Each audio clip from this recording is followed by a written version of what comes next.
नमस्कार, मैं प्रशांत और आप देख रहे हैं द एजी न्यूज। देखिए 2024 का लोकसभा चुनाव अब शुरू हो गया। आज से मतदान भी होने शुरू हो गए पहले चरण को लेकर। लेकिन एक तरफ जहां पर एनडीए अलायंस पूरी तरीके से मजबूत नजर आ रही है, अपने सभी सीटों पर कैंडिडेट फाइनल कर चुकी है, नॉमिनेशन कई जगहों पर होने लगा है। आज आपको खबर मिली होगी, सांभवी चौधरी जो कि अशोक चौधरी की बेटी हैं, उन्होंने भी आज समस्तीपुर से नॉमिनेशन फाइल किया है एनडीए की तरफ से। लेकिन वहीं अगर बात करें दूसरे गठबंधन की, इंडी गठबंधन की, तो इंडी गठबंधन के अंदर इस वक्त एक संशय का माहौल बना हुआ है, जिसको लेकर सवाल भी किए जा रहे हैं और एनडीए के तरफ से कई सारे कटाक्ष भी किए जा रहे हैं। कोई एनडीए का नेता ये कह देता है कि कांग्रेस के पास कैंडिडेट नहीं है, वो कैंडिडेट खरीदने के इंतजार में है। तो वहीं दूसरी तरफ कोई नेता ये भी कह देते हैं कि आप कांग्रेस के आसपास घूमते मत नजर आइएगा, नहीं तो पता चला कि आपको पकड़ के आपको टिकट दे दिया जाएगा। मतलब ये स्थिति है कि कांग्रेस के पास अब चुनाव लड़ने के लिए नेता नहीं है।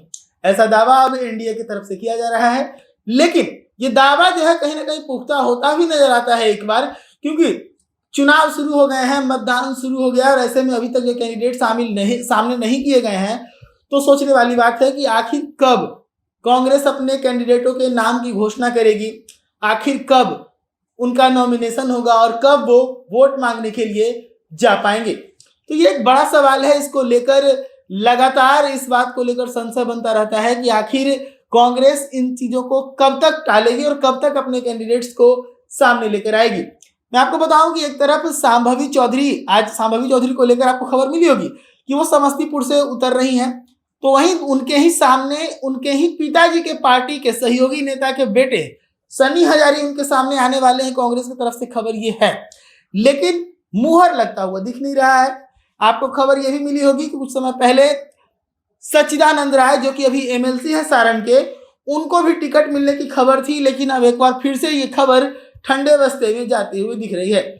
अब देखने वाली बात है कि कांग्रेस इस पर कब तक सब कुछ साफ करती है, क्योंकि देर तो हो ही रही है। देर होने के साथ साथ जो जनाधार है वो तो खिसकेगा ही कांग्रेस का, और उसके साथ साथ जो कैंडिडेट चुन के आएंगे उनको जनता को मनाने के लिए, जनता को रिझाने के लिए बहुत कम समय मिलेगा। तो ऐसे में कैंडिडेट जो है वो थोड़े से नाराज होंगे, थोड़े से उदास जरूर होंगे, क्योंकि उनके पास समय की कमी होगी। लेकिन इन सब के इतर कांग्रेस आराम से अभी तक सोती हुई नजर आ रही है। जब उनसे कांग्रेस के प्रदेश अध्यक्ष से हमने बातचीत की कि आखिर आपके सामने जो कैंडिडेट हैं वो क्यों कम पड़ते जा रहे हैं, आपके कैंडिडेट क्यों नहीं नजर आ रहे हैं, तो अखिलेश ने साफ तौर पे कहा था कि हम यहाँ पर तैयारी कर रहे हैं, सब कुछ हमारा हो रहा है और 20 या 22 तक हम अपने कैंडिडेटों की चर्चा कर देंगे, कैंडिडेटों का नाम आगे कर देंगे।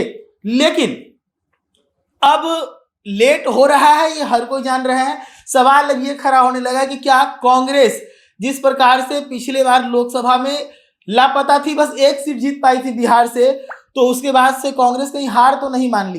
कहीं कांग्रेस ऐसा तो नहीं है कि हार मान के बिहार से ही गायब होने का प्लान कांग्रेस का चल रहा हो? ये एक बड़ा सवाल है, क्योंकि कांग्रेस यहाँ पर कुछ करती हुई बिहार में दिखती नहीं है। इस पर जो भी अपडेट होगा हम आपको देंगे। जुड़े रहिएगा द एजी न्यूज के साथ। धन्यवाद।